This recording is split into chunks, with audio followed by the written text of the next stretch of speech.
Hind and welcome to Dev Talks. This is Aadi. Everybody seems to be learning its lessons from Ukraine and the war thereof. Is China learning its lessons? What are the lessons that Chinese need to learn? What are the weaknesses of the Chinese in terms of battle fighting?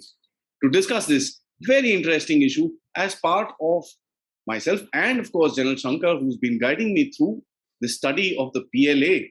This is probably, coming towards the weaknesses of the PLA and what they can learn from the ground situation of Ukraine. Very, very critical, sir.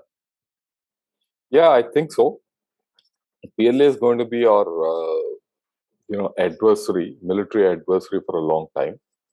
And, after Galwan and the entire thing year before last on Eastern Ladakh, we should know what are the weaknesses of PLA in case we have to handle them. There is a large, halo built that the PLA is a very strong force and all that. But what has Ukraine proved? Ukraine has proved the stronger force necessarily does not win. It is the well-trained, motivated force which wins. That's one. Number two, it is not the stronger army which wins on paper. It is the stronger army on ground which wins. And you don't have to have great equipment. Many people say, oh, China has got a lot of big equipment, a lot of modern equipment, a lot of stamina. Its comprehensive national power is huge. But ultimately, all that has to fight in battle. Okay, so unless that happens, it doesn't work. So we have to see what are the weaknesses in that. My guess, and it's not my guess, I'm quite convinced about it, that just like the Russian army faltered in Ukraine, right? It is possible that PLA will also falter in the Himalayas, provided we know how to make them falter. That's an interesting statement, I must say so, sir. Play on someone's weaknesses, and that's something which is very critical. So let's start with training, which is the basics of any armed force in the world. As a matter of fact, training is the basis of any sort of work environment in any part of work which is available today. One must know what is it that needs to be done. From the Ukrainian and from the Russian perspective, sir, what do you see training and how do you see the Chinese looking at that particular aspect of these two armies? See, as far as India is concerned, I am very sure that we are a very well-trained force. I mean, I'm not saying this because I am saying this. I mean, from a parochial point of view, this is what everyone tells.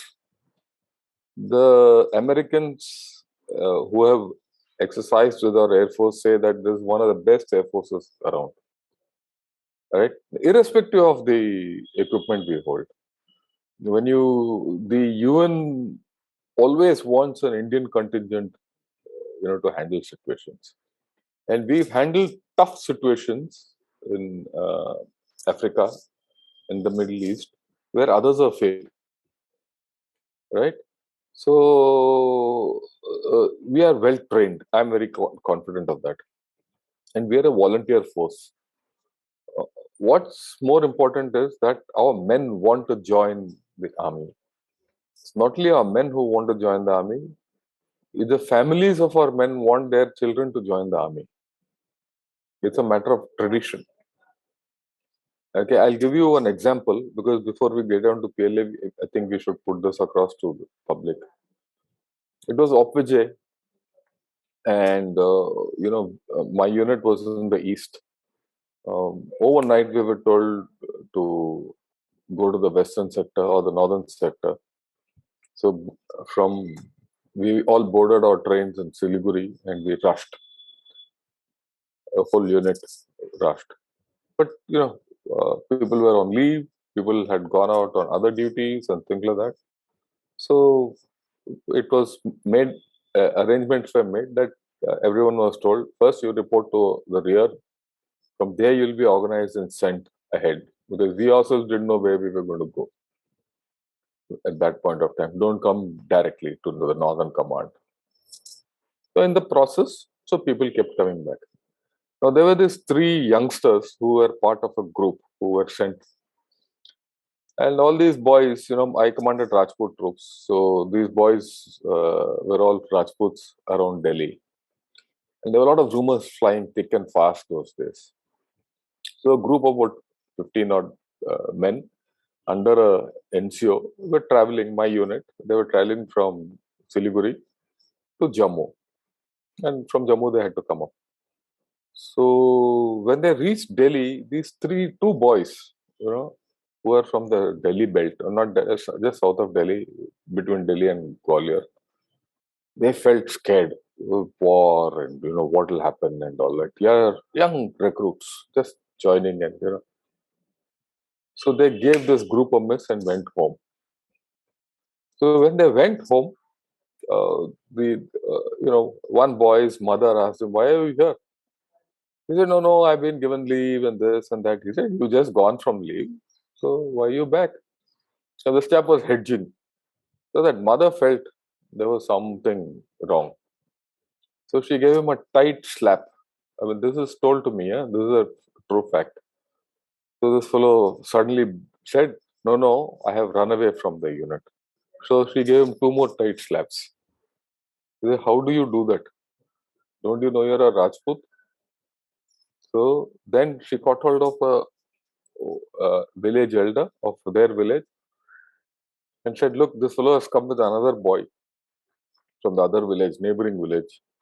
So this chap went to the neighboring village and told this story to that boy's mother. That boy's mother caught him and gave him two slaps more. Okay, and then both these villages got together, and one ex-army guy from that village got hold of both these chaps and came. They searched us and came to Northern Command, where our unit was preparing for op-vigil. So one morning, that ex-Hawaldar, he was from infantry. He came to me. I was a CO, and he said, "साहब, CO साहब, माफ कर देना इन दोनों बच्चों को. इनको पता नहीं था. इनकी माताओं ने बहुत गुस्सा किया और बेच दिया." I said, "Don't worry, join." After all, youngsters, they'll feel bad. They'll feel that thing. So we joined, and we went through the whole thing and all. Yeah, mind you, I must tell you, recently I went back to the unit. Both these guys are tough NCOs now. Look, why I've told you this story is that's our army. There's a tradition in the army. Okay, added by experience of war, counterinsurgency. Our counterinsurgencies have been very tough.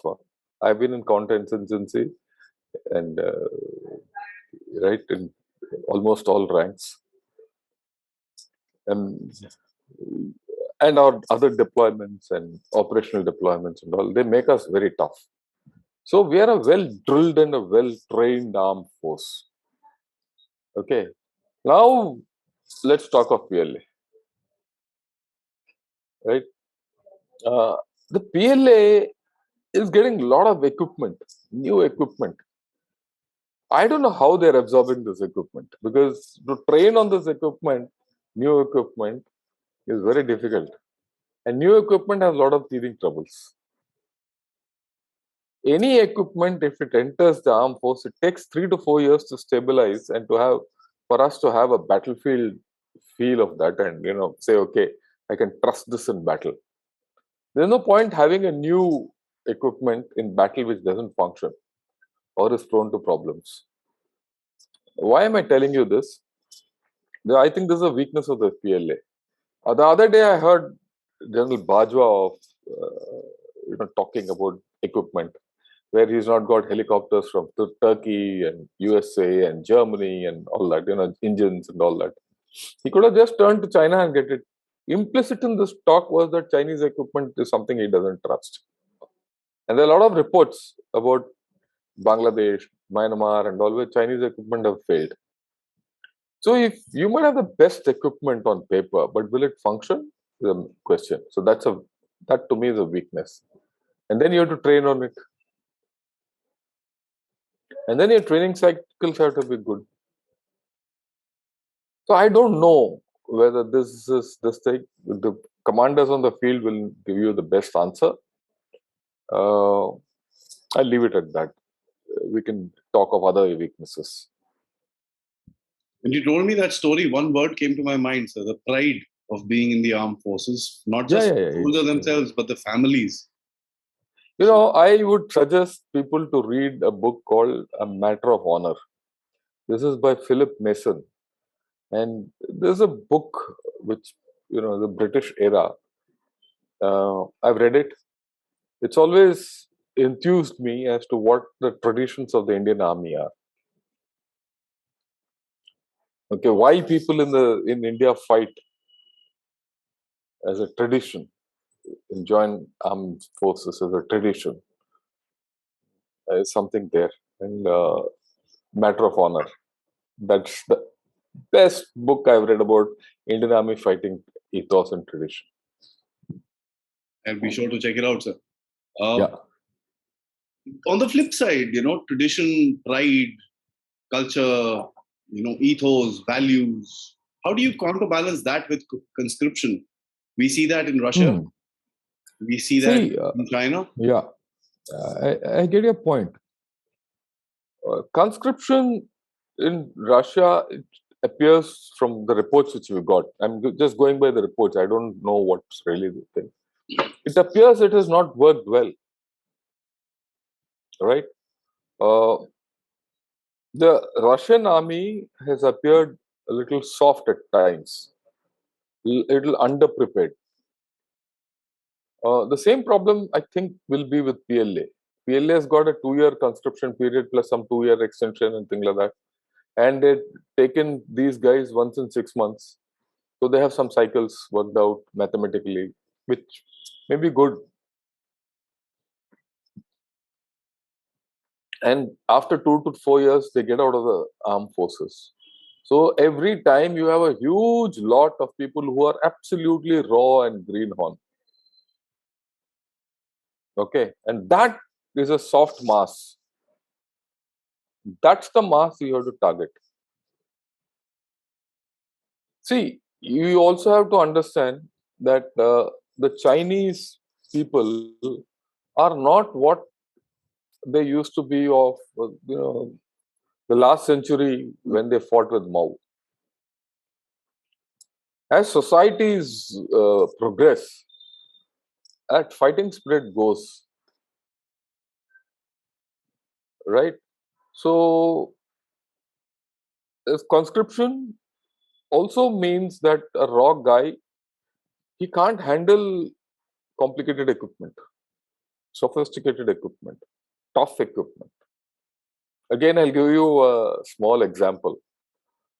When I got commissioned into the army, my unit was a mule unit, mule-based unit, mule artillery. Okay, and my battery by then the mules were actually going out of service. But my battery was a mule this thing in the northeast. So one day we were training with the mules.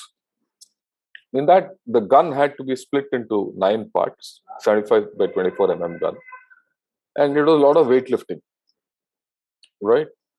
So there was this part of the gun called the saddle, which is the heaviest part of that gun. It takes 4 people to lift it, and you have to load it onto a mule from the rear. Right? So there were these 4 guys of a detachment doing it. So there was one chap, youngster, who, was a little weak, or probably, I wouldn't say weak, he was raw. I'll just put it in that. So the horse, the mule was a little jittery. The mules also sense what you are. Right? So the little jittery. So when the mule made a movement, this fellow lost balance. I still remember the number 1 of the detachment, a tall, dark-looking bandit type of a Rajput. Okay, that 6'3" type, right? He just stepped up, caught hold of this where this boy was holding the gun. He gave a shoulder to him, caught him, stabilized the thing, and with the second hand he caught hold of the mule and tapped it and got it to steady. I can't forget it. Experience. Experience and toughness. We stabilized the whole thing. We slowly loaded out, and then he patted this boy. Don't worry, we'll sing. And for the next 25 days, that boy was only doing push-ups. That's a different story. Toughening. But that's the kind of a toughness we have in our units traditionally, right? You know how to handle situations, you know how to handle things, and that takes experience. I don't know if PLA has that kind of experience. See, recruits are recruits anywhere. I've seen recruits in India, I've seen recruits in USA. They're the same. And if you have a conscript force which is 25 to 30% of your army, that's the minimum, I guess. They don't have experience. They'll crack under the slightest pressure. So how do you put pressure on those boys? They're pulpy. Let me leave it at that.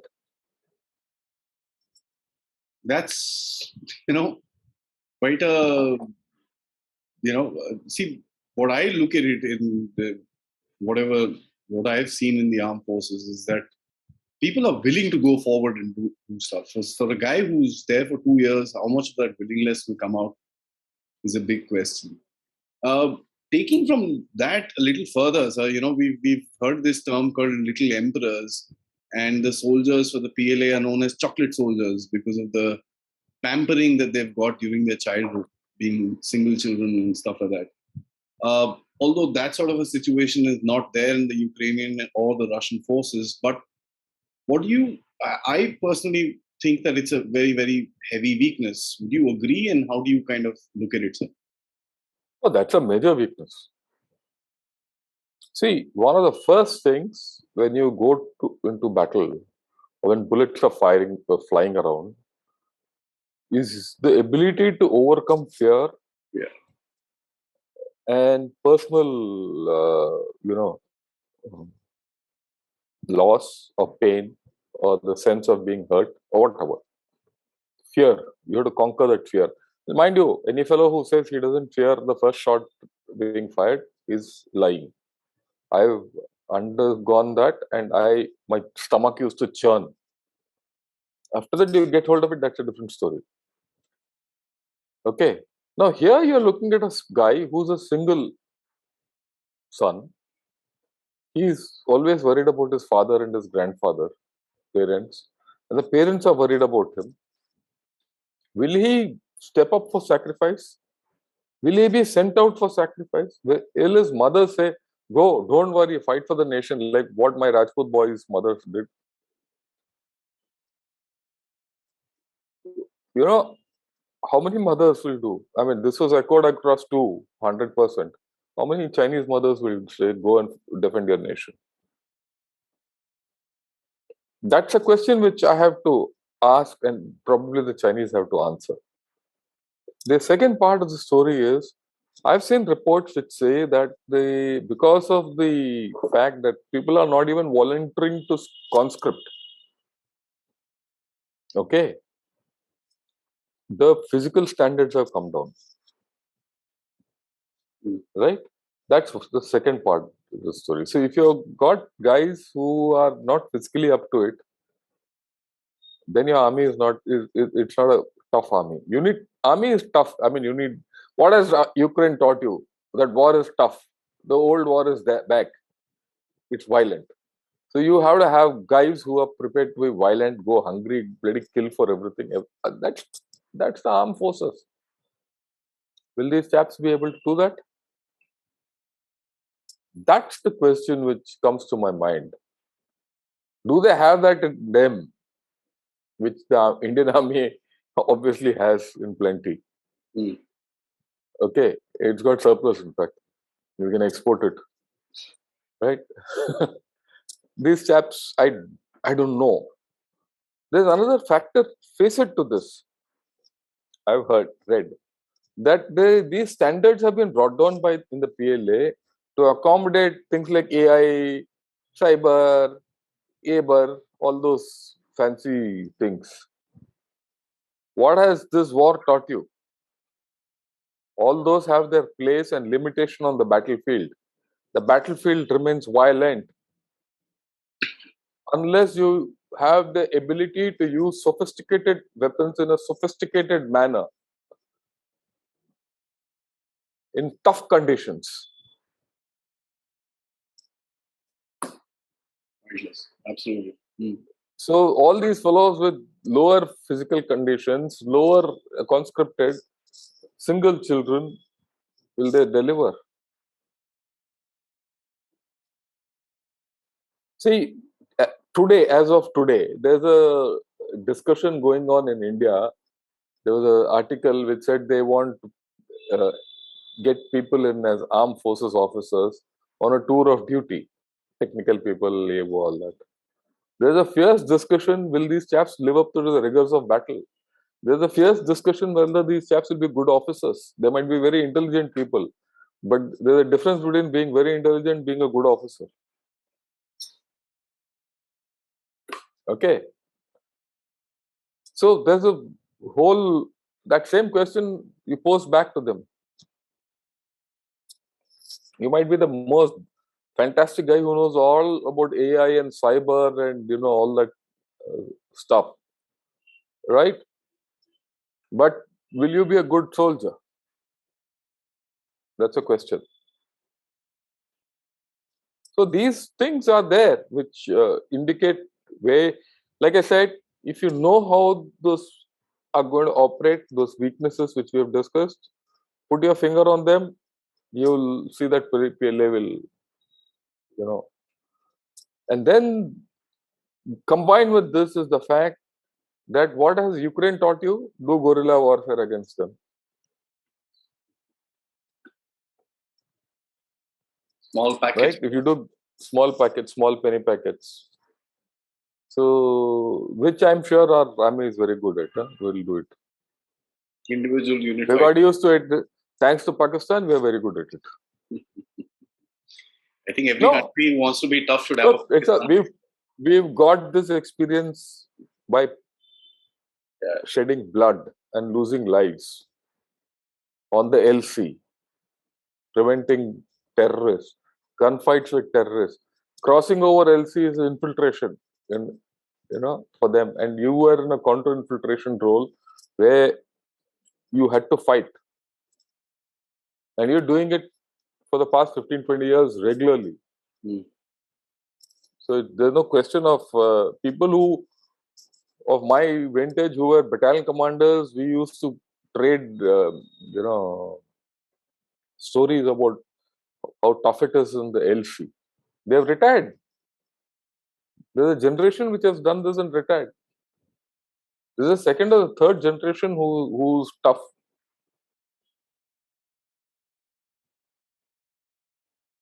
It's a big thing, sir. Yeah, it's a very big thing. Battlefield experience, obviously, you're not worried when the bullet kind of flies over your head. It's this thing, it teaches you how to use terrain. Again, terrain has the guys who have used the terrain well in Russia, in Ukraine, are winning. Didn't we prove it when we went atop those peaks in Kailash range? We went 2,000 feet above Chinese. Look, when the Chinese moved in, they had full liberty to go where they wanted. They went up to a height and they thought, oh, I'm not dominating this height and that's enough. But our monkeys went and sat on top of them. And that's one of the reasons, especially in North Bank, the PLA were at about 14 to 15,000 feet. Our people went to 16, 17,000 feet and started dominating them. That was when they felt, look, we can't handle it. So this is there. This is a reality.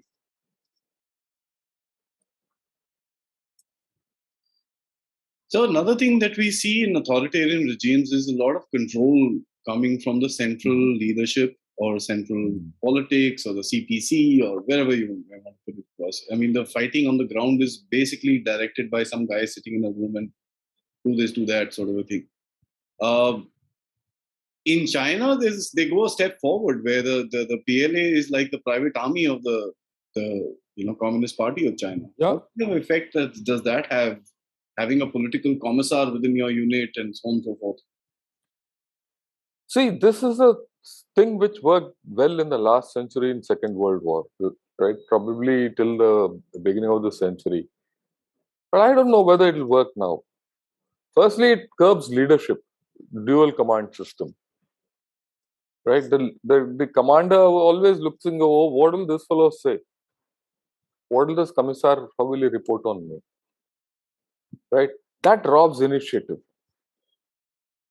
And then the commander, and it's a stated policy doctrine of theirs, doctrinal policy, that battles will be controlled from the rear.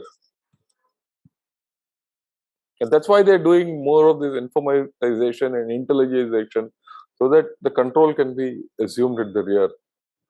Now, battle, it doesn't work that way.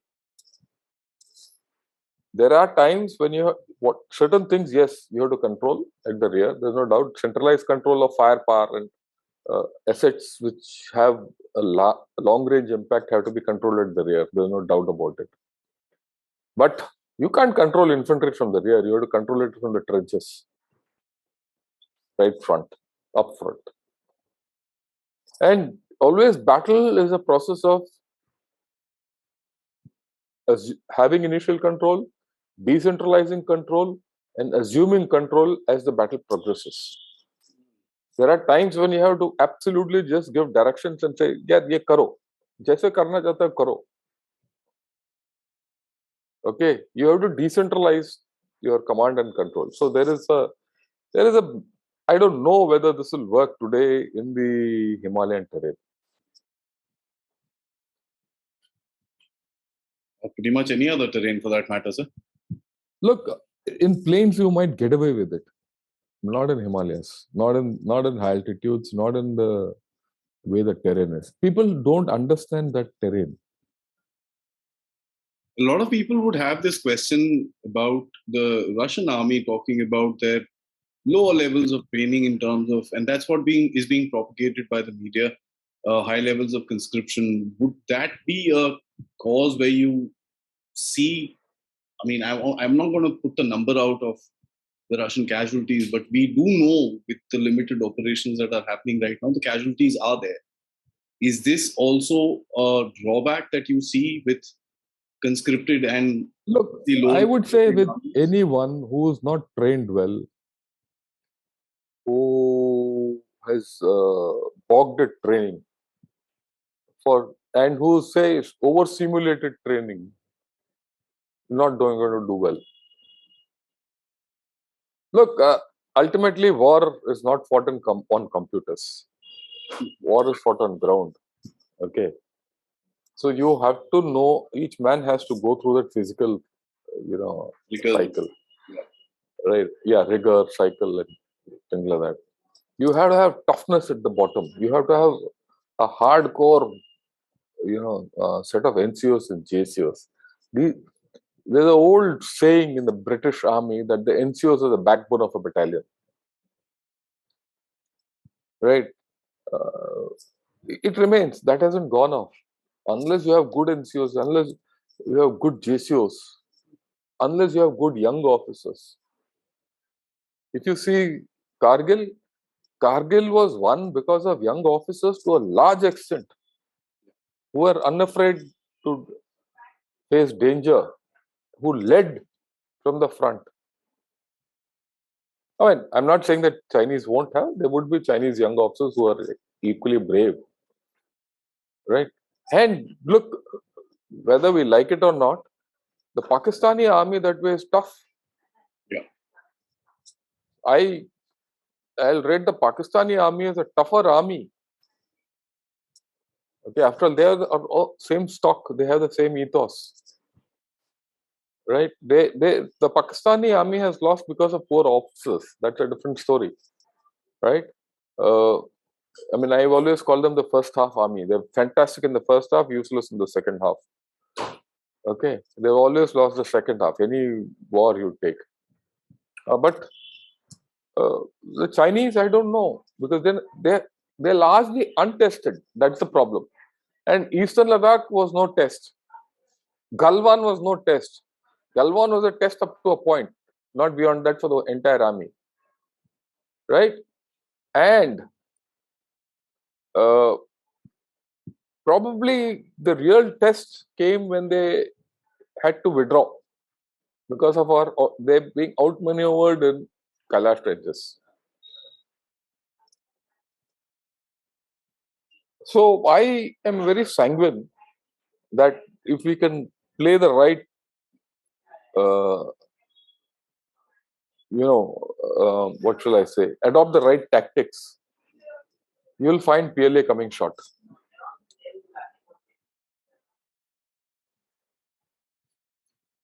I think a lot of focus in the past some years have gone on to mechanization, informatization, and so on. So many other Asians which have come into the army foreplay. But the Ukraine war has taught us that the only Asian that actually counts is the battle on the ground and how it is actually used.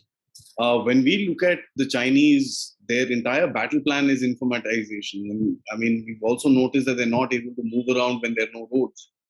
How do you see that as per se the looking at the context of the Russians going into Ukraine, mostly in armored vehicles as well? So there's a similarity.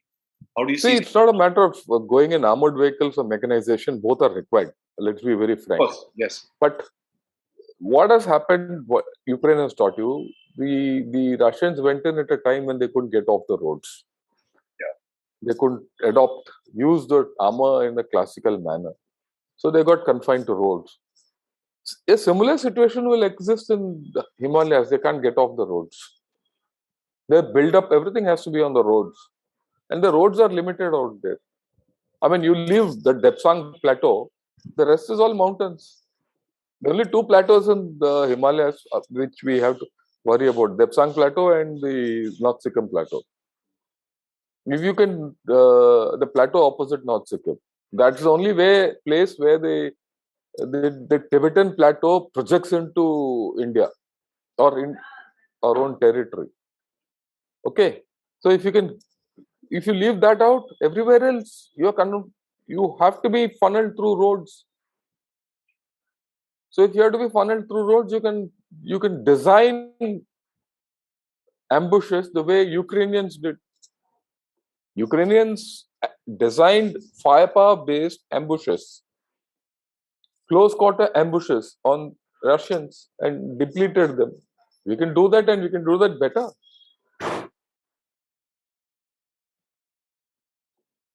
Use terrain. That's what they seem to have done. Yeah.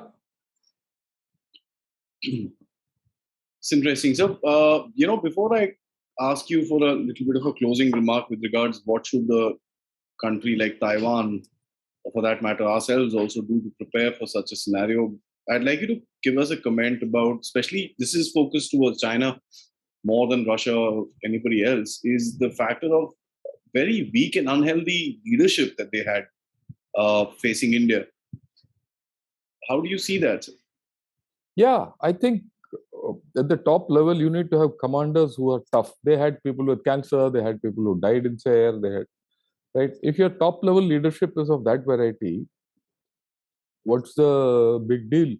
I mean, let me put it this way. At the end of the whole event, almost when we were pulling out and a disengagement was taking place on Pangong Tso and all that, you found the Northern Army commander talking to journalists there at 14,000-15,000 feet. He was giving the whole story out. He was just fit in as a fiddle. That itself, his presence there, itself is an indication of the fitness which permeates down. We are a very physically a fit army. Now, if you have a commander who's got stomach cancer, he'll think more of his stomach cancer or the army. That means there's the direction at the top is lacking. You can't leave it to the politicians. You can't leave it to other this thing for all this to happen. You have to have commanders. There's no choice. So I don't know whether that was a political issue that they had two commanders like that, or now they have different commanders. We don't know. But the fact is, if you have commanders who are weak physically, who are not healthy, who are got terminal diseases, well, you're a terminal case. He was promptly removed, and there have been 4 changes after that. So leadership seems to be a bit of a gap in that entire region. Look, we don't know that fully. We know that there's a problem. We have to monitor it. We have to, absolutely. So I'll put it that way. Coming to a counter for something like this, the Taiwanese seem to be looking at China looking at Ukrainians pretty carefully. And personally speaking, I mean, when I look at Ukraine and their army in 2014, how they literally didn't do anything during Crimea, and the kind of resistance that they have put up now, naming apart the politics and everything apart from that, it's commendable. What would a country like Taiwan learn from something like this? So you have to prepare. Ukraine learned, and they prepared for this eventuality, and they were aided and abetted by the US intelligence. So they could do all that, and they could do it well. Okay, and they've harassed the Russian army, and they've held their own. More guerrilla tactics. They didn't have, their air force is not almost non-operational. Their surveillance is non-operational almost. They're only fighting with small arms and small weapons, light shoulder head weapons and all. They're holding on. Let me tell you, if Taiwan does that, China is finished. And you also have to understand that crossing the Taiwan Straits is going to be the most complicated operation, amphibious operation after Second World War. It's not simple to cross that 200 odd kilometers. Okay, people say, oh, they'll come by air, they'll do EW, AW, OW. Yeah. Do people understand it? Some of these armchair writers who have never seen blood flowing on a battlefield, they talk all nonsense. China, I mean, China can have an army 100 times the size of Taiwan.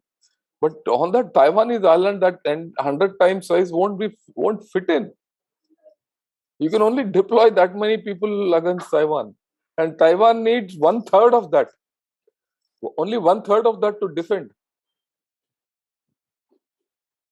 And at any given time, if Taiwan upsets China's apple cart and makes it as costly as Ukrainians have done for Russia, China will be in a revolution. The communists will be kicked out. I mean, let's face facts. The Chinese communists are not risk takers. Yeah, they can't take a risk. So if someone tells me tomorrow they're going, have you noticed one thing? Till 3 months back, every second day, the Chinese used to fly aircraft and in big packets against Taiwan. Isn't it? They stopped now. Why? Just one incursion that has happened since the war has started. Bus. That ought to two aircraft. Stopped. They have just stopped all that intimidation. Suddenly they have realized that their bluff will be called. What happens? Look, let me put it this way. What happens if tomorrow one of the aircraft gets shot?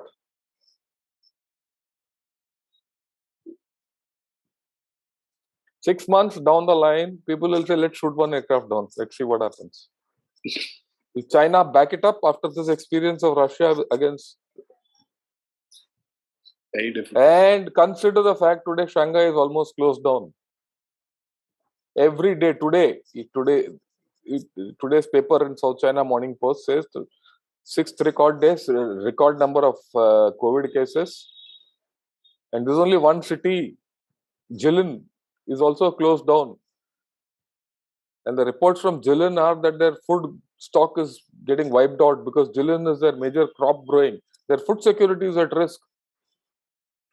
Look, people talk again of China very glowingly, great, their manufacturing is suffering. Where will they go to a war? If they go to a war, Xi Jinping and gang will get out of the way. Why do you think Wang Yi came here? He didn't come here to make war.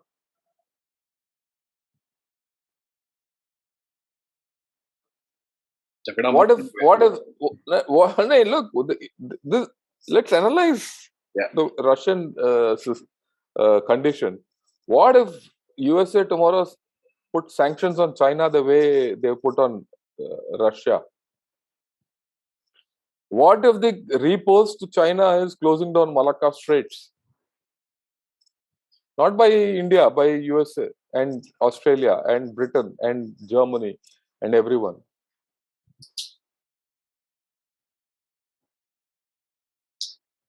They won't be able to do much. So it's what has this Russia-Ukraine war taught? Might is not right. The weaker guy has his own strengths. Even if you train well with grit, you will win. And Taiwanese are doing that. Yeah. Every day, every second day, I'm seeing reports of Taiwanese training. I'm here reading reports. So then they'll get a good welcome. They're following the exact pattern of what the Ukrainians did. They have a model. They have a model. Taiwan's not a small island. It's a pretty large. Yeah, it's a large island, Everybody looks at it 200 kilometers China, but it's not a very small island. It's not a small island, About 200 kilometers across, about 400 kilometers in length. It's not going to be easy for them to. Yeah, it's not easy. This has been an interesting conversation where we've actually touched upon a lot of little things which people miss out when they're analyzing a battle. Of course, you and I have said that the Russians have achieved their war aims in the last video and the previous one as well, but that doesn't take away from a lot of the loss that they could have done without. Look, let me put it in balance. Let me put it in balance. Russia might have achieved their war termination objectives, but that they'll end up losing. What's the cost? There are two factors to war. One is, have you achieved your objective, but at what cost? What cost? Okay, so the cost, I think, is not worth it. Absolutely. And I think that is going to be the biggest lesson for the Chinese. You could invade with your large. I don't think China can pay the cost. I'll tell you why. Russia is a self-sufficient country. It exports grains, it exports energy, it exports technology. It exports and it got the biggest territory in the world. China doesn't have all that. He's food insecure, he's resource insecure, he's energy insecure. And today they are vaccine insecure. Yeah, that's also there. Yeah, that's a good one. So it's a bad situation. So as a matter of fact, when one, and that's what you wanted to also, you brought out pretty nicely. And I personally believe that the Russians had won the war before they started the war. The first step into Ukraine and they lost it. They lost it. Yeah, I agree with you. They could have actually done a whole lot of things differently. They just lost the plot. And leaving that apart, I think a lot of ambitious nations kind of take steps.